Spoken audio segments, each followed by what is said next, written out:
जय हिंद। आज इस वीडियोज में हम कक्षा 11 का जो भौतिक विज्ञान का जो चैप्टर नंबर 3 है, जिसका नाम है सरल रेखा में गति, आज वो देखने वाले हैं। क्योंकि 2 चैप्टर हो चुका है, लिंक डिस्क्रिप्शन में डाल देंगे, वहां से इस वीडियो को देख लीजिएगा। इस वीडियो को देखने के बाद चलिए हम वीडियो को स्टार्ट। यहाँ पर देखिए, सबसे पहले इस चैप्टर में पढ़ना क्या है, हमको गति के बारे में पढ़ना है। अब गति क्या है, यह चैप्टर का नाम है सरल रेखा में गति। ये मत समझिएगा कि सरल रेखा में गति गति बहुत टाइप से पढ़ना है। इसमें गति तो लिखा है ना, बाकी सरल रेखा में गति, वृत्तीय गति, बहुत टाइप की गति पढ़ना है। तो यही चैप्टर का नाम है सरल रेखा में गति। तो आपको ये समझ में आएगा सरल रेखा में गति। यहाँ से मान लीजिए कोई यहाँ पर ये रोड है, आपके घर से यहाँ पर कोई सीधा रोड होगा मान लीजिए। वहाँ से आप यहाँ से घर से जा रहे हैं बाजार करने, तो आप गति करते हुए जा रहे हैं, मतलब पैदल जा रहे हैं, चाहे बाइक से जा रहे हैं, चाहे साइकिल से जा रहे हैं, चाहे बुलेट से, चाहे किसी भी चीज़ से जा रहे हैं, तो गति करते हुए जा रहे हैं, तो वह गति है। ये क्या है, सरल रेखा में गति। इसका नाम है सरल रेखा में गति। तो मत समझ लीजिएगा कि यहाँ से यहाँ तक गए वो गति हो गया। ये गति तो लग रहा है कितना, यही पढ़ा करवाने देंगे नहीं। अब देखिए प्रश्न आता है, बनता कैसे प्रश्न है। अगर मान लीजिए अगर आप बाइक बैठते हैं तो गति का आभास होता है, और जो पृथ्वी हमारी है, ये प्रश्न है कि जो हमारी पृथ्वी है वो सूर्य के चारों तरफ चक्कर लगाती है, वो भी तो गति करती है। बल्कि हम वहाँ पर बैठे हुए हैं तो हमें गति का आभास क्यों नहीं होती, वाई क्यों नहीं होती। तो ये गति पढ़ लेंगे ना इस वीडियो में तो पूरा समझ में आ जाएगा। तो चैनल पर नया है, चैनल को सब्सक्राइब और वीडियो को लाइक करना मत भूलिएगा, ठीक है। चलिए गति पढ़ते हैं। दुनिया में जो भी चीज़ है, जो भी चीज़ है, या तो गति अवस्था में है या तो चल रही है। मान लीजिए मैं मार्कर ले रहा हूँ, ये मार्कर को मैं यहाँ पर रख दे रहा हूँ, तो ये गति नहीं करेगी। अगर मैं इसको लिखने लगा, ऐसे ऐसे लिखने लगा, तो ये गति करने लगी। दुनिया में जो भी चीज़ है या तो चल रही है या तो रुकी हुई है, या तो चल रही है या तो रुकी हुई है। तो यही हाल है। तो गति भी आसान भी लग रहा है कि गति एक परिभाषा है, ये नहीं, अब परिभाषा बनेगा। मान लीजिए आपके घर में बाइक रखा हुआ है, मैं बाइक छोड़िए, मैं पत्थर का यूज करता हूँ, चाहे ढेला पत्थर। आप जाते हैं कोई, इसे बहुत लोग डॉग को देखते हैं तो पत्थर उठा कर मारने लगते हैं, मारते बहुत लोग होंगे, मारते हैं। मारना नहीं चाहिए भाई, ठीक है। पत्थर आप देखते हैं, कोई पिल्ला को मतलब कुत्ता को देख लिए आप, ये पत्थर रुका हुआ था, आप ये डॉग है, आज डॉग को उठा के मार दिए, तो ये पत्थर क्या था, रुका हुआ था, मतलब विरामा अवस्था। अभी पीछे इसका विरामा अवस्था मतलब कोई भी दुनिया में कोई भी चीज़ है उसको रुका हुआ है तो फिक्स भाषा में उसे विरामा अवस्था में बोलेंगे, या तो उसे मंदन बोलेंगे। ये ध्यान में रखिएगा, ये नोट पॉइंट में करके लिख लीजिए कॉपी में, ठीक है। तो आप ये कोई वस्तु रुका हुआ था मतलब इसे विरामा अवस्था में बोलते हैं। कोई चीज़ मतलब पत्थर रुका हुआ था तो उसे रुका हुआ मतलब यहाँ पे लिख देते हैं रुका, ठीक है। इसे फिक्स की भाषा में विरामा अवस्था बोलते हैं। आप उसको उठा कर मार दिए डॉग को, तो क्या किया, पत्थर गति करने लगा। तो यही है, ये मतलब गति ये नहीं है। अब देखिए परिभाषा, इसका मतलब था। अब गति है क्या वो जानिए। देखिए गति है क्या। अब ये ट्रेन के बारे में समझ गए तो सारा चीज़ समझ जाएंगे, खेलाई खत्म हो जाएगा। ये ट्रेन के बारे में समझ गए ना, तो गति की परिभाषा एकदम लगेगा एकदम आसान, और ये प्रश्न भी क्लियर हो जाएगा पक्का। देखिए ये ट्रेन है, ठीक है, ट्रेन है। ट्रेन में कोई चीज़ यहाँ पर, कोई मान लीजिए कोई छोटिया बैठी हुई है, छोटिया मतलब कोई लड़की चाहे लड़का, कोई भी चीज़ बैठे, छोटुआ या छोटिया बैठी हुई है, और इसके सामने से ये बैठा हुआ है। ट्रेन कोई स्पीड में चल रही है, बहुत स्पीड में चल रही है, बहुत से मतलब स्पीड में तब कितना चलेगी, 100 ऊपर चलती है, 200, 150, 250 जितना भी चलेगी स्पीड में चलती है। और उसके सामने से पोल नहीं, खंबा उमा रहता है, खंबा रहता है। तो ट्रेन चल रही है तो ऐसे मतलब खिड़की के पास बैठा हुआ है, यहाँ पर ये खंबा चल रही है। ट्रेन एकदम ऐसे मान लीजिए ट्रेन है, ये ट्रेन है, रुक जाइए 1 मिनट, ये ट्रेन है, ये ट्रेन जा रही है ऐसे, और ये खम्बा है। ये ट्रेन ऐसे जाई, फटाक से गई एकदम, तो खूब बहुत लगेगा ये है ना, ट्रेन बहुत तेज चल रही, ये मतलब पास से गुजरेगा ना, ये जो मान लीजिए खंबा है, ये ट्रेन है, एकदम पास से एकदम फटाक से गुजरेगा तो लगेगा कि बहुत ट्रेन चल रही है। और यही है, यहाँ पर मार्कर है, यहाँ पर ऐसे गुजरेगी तो इससे कुछ आभास लगेगा इसे ना कि ट्रेन लग रहा है बहुत धीरे चल रही है, इसे आभास होगा। अब कारण जानिए क्यों, अब कारण जानिए क्यों आभास होता है। अगर आप दौड़ते हैं, मान लीजिए कोई आपको आंख बंद कर लिए और ऐसे आंख बंद करके आप दौड़िए, गति का आभास होगा, कितना स्पीड दौड़ रहे हैं। एक बार इसे प्रैक्टिस कर लीजिएगा कि आप आंख बंद कर लीजिएगा और इसे दौड़िएगा, गति का आभास 100% नहीं होगा कि कितना स्पीड में दौड़ रहा है। और वहीं आपकी कोई चीज़, आपके साथ कोई व्यक्ति दौड़ रहा है, वो आगे है, वो आपसे आगे दौड़ रहा है, तो आप उसे पीछा करेंगे, उसे दौड़ेंगे और तेज स्पीड बढ़ाएंगे, क्योंकि उसके सापेक्ष दौड़ रहे हैं, क्योंकि उसे आभास हो रहा है, मतलब आपको आभास होगा कि वहाँ उसे हिलना है। तो गति क्या होगा, तुलना करके मतलब गति को क्या किया जाता है, एक तो महसूस किया जाता है या किसी वस्तु को देखकर अंदाज़ा लगाया जाता है। तो गति 2 टाइप से होती है, एक तो महसूस किया जाता है या तो कोई दूसरे वस्तु को देखकर, ये दूसरे वस्तु को देखकर, मतलब ये दूसरे वस्तु को देखकर अंदाज़ा लगाया जा सकता है। तो दो टाइप से समझ गए आप गति किसे कहेंगे।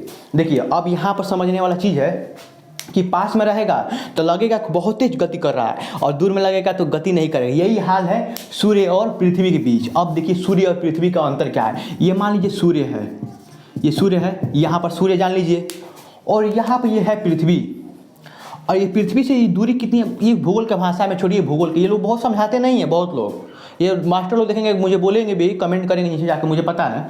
यहाँ पर देखिए ये भूगोल का विषय है, ये है 15 करोड़ किलोमीटर। 15 करोड़ किलोमीटर है, बहुत दूर है यहाँ से पृथ्वी से, मतलब जो बीच की दूरी है बहुत दूरी है, मतलब 15 करोड़ किलोमीटर मिनिमम नापा गया है।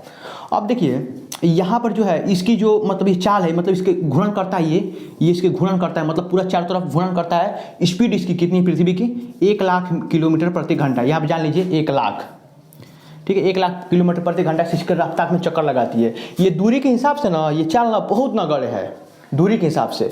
अब ये चक्कर लगा रही है, ये चारों तरफ चक्कर लगा रही है, तो क्या ये बहुत दूर है, तो ये चक्कर लगाएगी तो आभास होगा आपको, थोड़ा भी आवाज़ नहीं होगा। यही पास में रहता सूर्य, अभी आप एग्जाम्पल बताया है, यही पास में रहता सूर्य, लगता बहुत चक्कर लगा रही है, तो यही कारण है गति। अब गति का परिभाषा लिख देते हैं, लिख दें गति की परिभाषा, समझ में आ जाएगा गति की परिभाषा है क्या। ठीक है, देखिए परिभाषा समझिए। लिखें कि यदि कोई वस्तु किसी दूसरे वस्तु के सापेक्ष, मतलब समय के सापेक्ष अपनी अवस्था में, ये किसी दूसरा वस्तु है, ये पहला वस्तु है, तो क्या कहना है, यदि कोई वस्तु, ये वस्तु दूसरे वस्तु के समय के, ये समय लगे मतलब घुरियाएगा तो समय लगे, मतलब रनिंग, मतलब इसको ग्राउंड करेगा, चाहे मतलब चक्कर लगाएगा, तो समय के सापेक्ष अपनी ये अवस्था में परिवर्तन करता है इसके सापेक्ष, तब ये क्या होगा ना कि गति कहलाता है। जैसे हम बताएं आंख बंद करके दौड़ेंगे तो गति का आभास नहीं होगा, वहीं किसी को देखकर आप साइड में दौड़ेंगे तो गति का आभास पक्का है होगा। तो ये गति समझ में आ गया होगा। अब आपको इसी मतलब पाठ में आपको पढ़ना है, वेग के बारे में पढ़ना है, चाल के बारे में पढ़ना है, त्वरण, दूरी, विस्थापन, बहुत सारा चीज़ पढ़ना है। ठीक है, चलिए हम यहाँ से दूरी और विस्थापन में समझ लेते हैं। दूरी और विस्थापन क्या है, मजेदार तरीके से समझेंगे दूरी और विस्थापन। ठीक है, दूरी और विस्थापन है क्या। तो लोग कहेंगे कि सर ये दूरी और विस्थापन साथ में क्यों पढ़ा रहे हैं। अभी जानिए दूरी और विस्थापन है क्या। ठीक है, यहाँ पर दूरी को समझने के लिए एक चीज़ समझना पड़ेगा, क्या, पहले उदाहरण, उसके बाद परिभाषा। आराम से लिख लेंगे अपने मन से, बता देंगे। तो यहाँ पर देखिए, यहाँ पर दूरी का मतलब पहले उदाहरण देखते हैं। मान लीजिए आपका ये घर है और ये क्या है, कॉलेज है। ठीक है, और यहाँ से यहाँ तक आप जा रहे हैं। ठीक है, तो यहाँ से यहाँ तक जा रहे हैं, तो इसमें ये चल रहे हैं, ये पथ की लंबाई की जो दूरी, मतलब पथ की लंबाई का जो यात्रा तय कर रहा है, यही दूरी है। कहेंगे सर ये क्या बता रहे हैं आप। अभी रुक जाइए, 1 मिनट रुक जाइए। अभी देखिए, रुकिए 1 मिनट, पहले समझिए ये क्या है। यहाँ मान लीजिए घर है और ये क्या है, कॉलेज है। ठीक है, और यहाँ से यहाँ मान लीजिए ये दूरी तय करना है ऐसे। आप ये लंबा दूरी तय, मतलब पूरा मतलब अधिकतर दूरी तय नहीं कर आप ऐसे शॉर्ट का रास्ता अपना रहे हैं, तो ये क्या है, विस्थापन है। अब समझाते हैं आपको क्या। अब देखते हैं, अब आपको प्रैक्टिकल दिखाते हैं।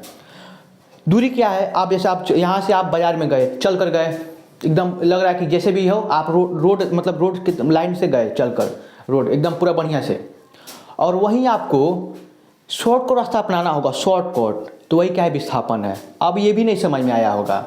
अब आपकी ये कोई चीज़ है, ये कोई चीज़ है, मान लीजिए कुछ चीज़ को धक्का से अचानक से मारना है, एकदम उससे मारना अचानक एकदम सीधा जाए, मतलब कोई चीज़ है उसको धक्का से मार देना, वो क्या है, विस्थापन है।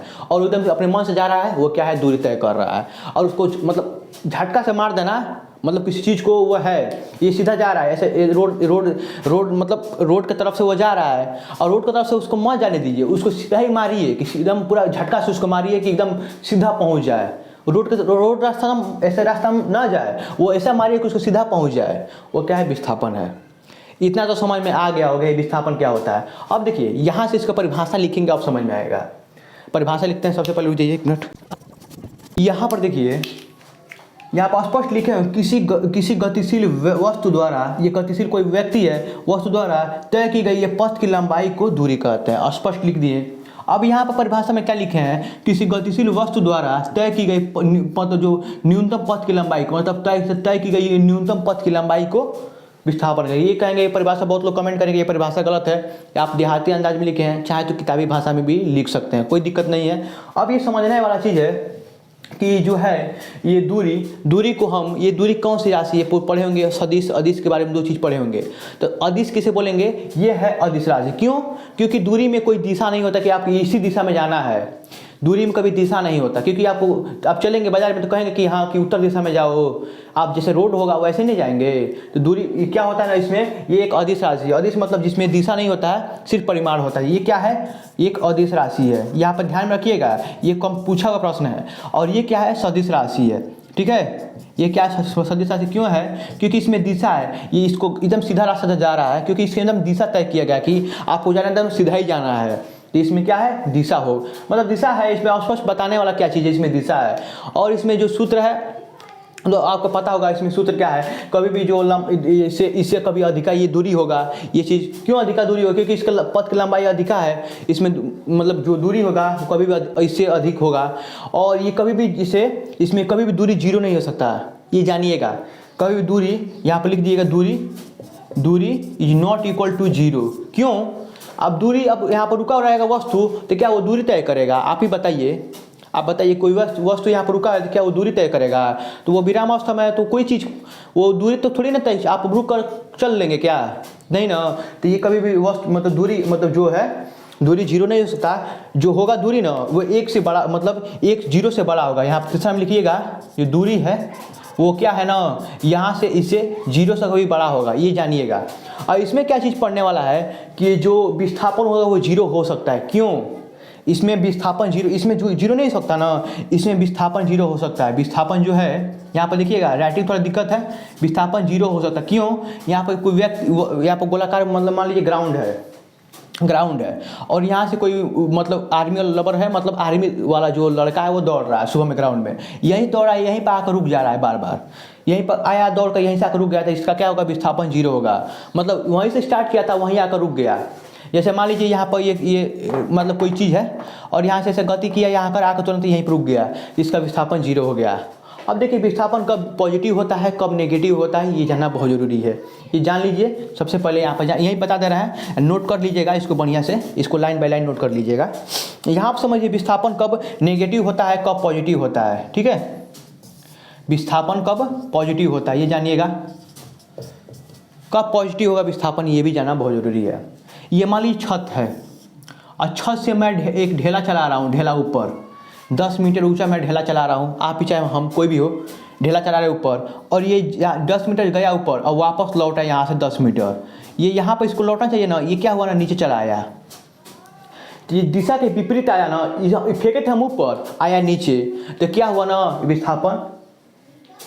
विस्थापन क्या हुआ, इसका निगेटिव हुआ। क्यों?